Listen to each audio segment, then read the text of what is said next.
Hello, it is Friday, April 17th, and we are about to start Chapter 5 of Escaping the Giant Wave. Where we left off, Kyle and BB were in the hotel, and there was an earthquake, and their parents are out cruising, celebrating their dad's success at his company, and so now Kyle has to decide what him and BB should do, and he remembers seeing the sign warning about the tsunamis earlier in the day, so he has to figure out where's going to be the safest place for him and BB after this earthquake. So here we go, Chapter 5. If everyone was supposed to leave the hotel and go to higher ground, wouldn't an alarm go off? Maybe not inside an old hotel like this, but outside somewhere? There must be some sort of warning signal to let people know. Back home, whenever a tornado approaches, sirens sound all over town. When we hear the tornado sirens, we all head for the nearest building and go down to the basement until the all-clear signal sounds. BB laid a bath towel on the spilled milkshakes. Yuck, she said. What a mess. When you call room service, ask for a maid, too. I tried to remember what Gary had said in his report last year about a system that tracks tsunamis, but I couldn't remember the details. Besides, his report had been on Hawaii. He hadn't mentioned Oregon. Do you smell something funny? BB asked. I sniffed. Like what? Burned toast. I sniffed again. She was right. Something smelled scorched. Probably when the electricity went out, a transformer blew up or something, I said. Maybe that's the bang we heard that sounded like a gunshot. I reached for the phone. I want a chocolate milkshake this time, BB said. I'm not calling room service. I'm calling the front desk to report the smell. I also planned to ask about a warning signal for tsunamis, and if the clerk didn't know, I would try to call Mom and Dad on the cell phone. Maybe the cell phone did work on the ship. I knew they wouldn't mind having me call in an emergency like this to ask what we should do. I held the receiver to my ear and pushed the button for the front desk. Nothing happened. I jiggled the button up and down. There was no response and no dial tone. The line was dead. BB pointed the remote at the television set and pushed the clicker several times. The power's off, I said. There's no TV and no telephone. Well, it better get fixed before money talks, she complained. I want to watch my program. Put your shoes on, I said, trying to keep my voice calm. We're going to go outside and get farther away from the ocean. Mom and Dad said we're supposed to stay in the room. Well, they didn't know we were going to have an earthquake. The earthquake's over. I don't want to go outside. We didn't eat yet, and I want to order another pizza and a chocolate milkshake. I wonder how she thought the cooks were supposed to bake pizza without electricity. My sister might be smart about money, but she wasn't using her head right now. Remember the sign we saw at the beach, I said? The one about tsunamis? Yes, she said, drawing out the word while she soaked in the meaning of my question. We're going to do what the sign said. Baby looked at me as if she had never seen me before. Is a giant wave coming here? She asked. I don't know, probably not. But in case a big wave does come, we need to get as far away from the ocean as we can. BB slid her feet into her sneakers, grabbed Bill, and followed me to the door. I unhooked the door chain, but when I tried to open the door, it didn't budge. Is it locked? BB asked. No, it's stuck. The earthquake must have shifted the building. BB started to cry. I want to go outside, she wailed. I was too worried to point out that 2 minutes earlier she had insisted she wanted to stay in the room. I turned the doorknob again, then put one foot on the wall to brace myself while I yanked with all my strength. The door jerked open about 6 inches, and a thick cloud of dark smoke billowed into the room. I slammed the door shut again. That's what I smelled, BB said. There's smoke in the hallway. Beep, beep, beep. I jumped as a shrill sound filled the room. BB covered her ears. What's that noise? Beep, beep, beep. Was that the tsunami warning? No, it was too close. A tsunami warning would come from outside the hotel. This was coming from overhead. I looked at the ceiling and saw the source of the racket, a round piece of plastic that was mounted over one of the beds. It's a smoke alarm, I said. Make it stop, BB said. It hurts my ears.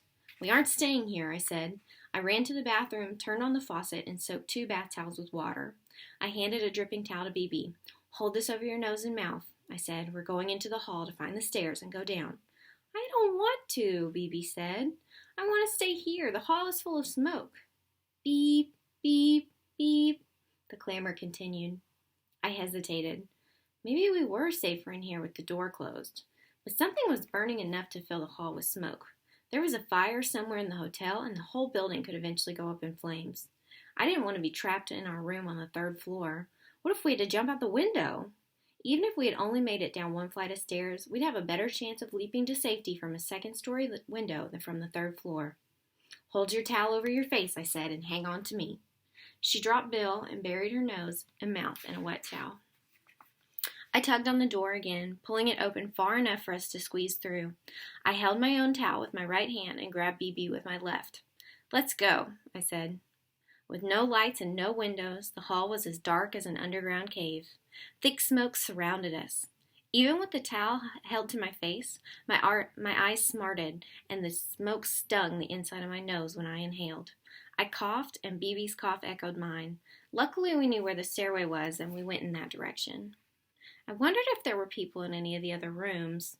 We had not seen anyone except the Hazeltons on the third floor, but that didn't mean the rooms were empty. If we hadn't opened our door, we wouldn't have known there was a fire. What if the other unsuspecting guests were in their rooms? "Hang on to my shirt," I said. I dropped her hand and pounded on the doors of the rooms we passed. "Fire!" I shouted. "Leave the building! Fire!" I coughed and put the towel back against my face, trying not to take a deep breath. BB stumbled along beside me, one hand clinging to my shirt. "Can't we take the elevator down?" she asked. "With the electricity out, the elevator won't be working. Even if it had been, I wouldn't take a chance on that old elevator." We had to be nearly to the stairwell. I groped along the wall, feeling for the door. My foot landed on something. I stumbled and fell against the wall. BB couldn't catch herself in time, and she went down. Wondering what I had tripped over, I leaned down and extended one hand. My fingers landed on a face. I jerked away just as BB screamed. "There's a body on the floor!" she screamed as she scrambled to her feet. "It's a dead person!" She flung her arms around me and buried her face in my chest. I pushed her away, then dropped to my knees gingerly and put my fingers down again. I felt hair. Short, sharp spikes of hair. I'd only seen one other person in the hotel with that kind of hairdo. "It's Darren Hazelton," I said. "Is he dead?" I moved my fingers across Darren's face and under his chin, feeling for a pulse. When I felt a steady throbbing, I blew my breath out in relief. "He's alive," I told BB. "He must have been overcome by the smoke." I shook Darren's shoulders. "Darren, wake up!" He groaned, but he didn't move. "Darren, it's Kyle," I said. "Wake up. You have to get out of here." "I found the door to the stairs," BB said. "We're right next to it." "Hold it open while I move Darren into the stairwell." I heard a slight creaking as the door opened. "It isn't as smoky on the stairway," BB said. I put my hands under Darren's armpits and dragged him through the doorway onto the landing. "Shut the door," I said. "Quick, before any more smoke comes through." BB did. We still couldn't see, but at least it was easier to breathe. "What are you going to do about Darren?" BB asked. I hesitated. I wasn't sure I should pull Darren down 2 flights of stairs. What if he had injured his neck or back when he fell to the floor? If I moved him the wrong way, he could be permanently paralyzed. But I couldn't leave him behind in a burning building either. And besides, I'd already moved him. "We're going to take him with us." "Well, he's too big to carry." "Well, I'll pull him behind me like a wagon. We'll get out a whole lot faster if we leave him here. The whole building might go up in flames. We have to try to save him." "I don't like Darren," BB said. "I don't like him either, but we can't leave him here unconscious." "If we were unconscious," BB said, "I bet Darren wouldn't rescue us." I knew she was probably right about that, but I also knew how wrong it would be to save ourselves and leave Darren behind, no matter how much I disliked him. "You go down first," I said. "Hang onto the railing and keep the towel over your nose and mouth. I'll be right behind you." "What about your towel? You can't hold it over your nose and pull Darren at the same time." "I'll have to do without the towel." "Bend down," BB said. "I'll tie it around your face like a bandit." She managed to secure the towel behind my head, and it stayed in place when I leaned over to grab Darren's shoulders. I put one hand under each of his armpits and lifted so that his head wouldn't touch the steps. Walking backwards, I started down, towing Darren after me. It was like dragging a huge rag doll down the stairs. Darren's feet made a soft thunk, thunk, thunk sound as he slid from step to step. His arms dangled at his sides, and I couldn't believe how heavy he was.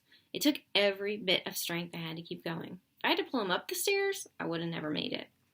The stairs went down half a flight to the landing, where they doubled back and went down some more. Coughing, I paused on the landing to catch my breath. The landing was hard to navigate, since we had to change directions. "Hold Darren's head for me," I instructed BB, "while I move his feet." BB kept Darren from sliding headfirst down the stairs while I lifted his feet and swung them around the landing so that we could proceed. It was slow going, and I wasn't sure I should be taking this much time. What if I saved Darren, but in doing so it cost BB and me our lives? Sweat dripped off my forehead. My shirt clung to my back.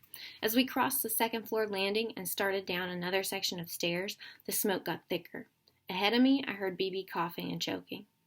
"Try not to inhale the smoke," I said. "Keep the towel pressed against your nose and take shallow breaths." "Hey!" The sudden voice made me jump. "What's going on? Where am I? Let go of me!"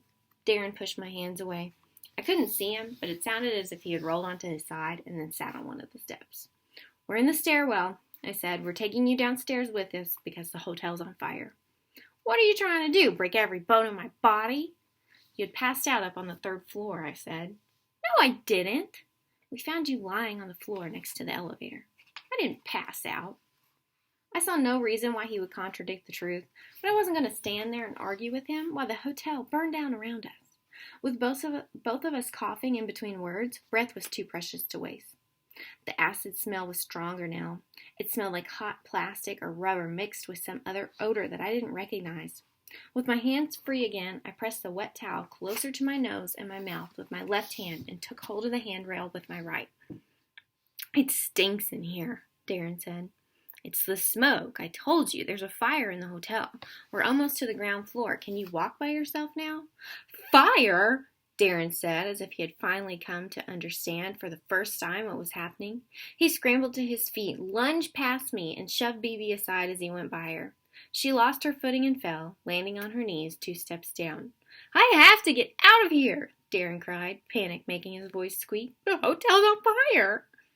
I helped BB up. "Are you okay?" I asked. "I told you we should have left him behind," BB said. And that is the end of chapter 5. So Kyle and BB, they did a good deed, and they helped Darren get out of the hotel. But I want you to think about what BB just said. Do you think that he would have done the same thing for them? I don't know. We'll continue on in chapter 6.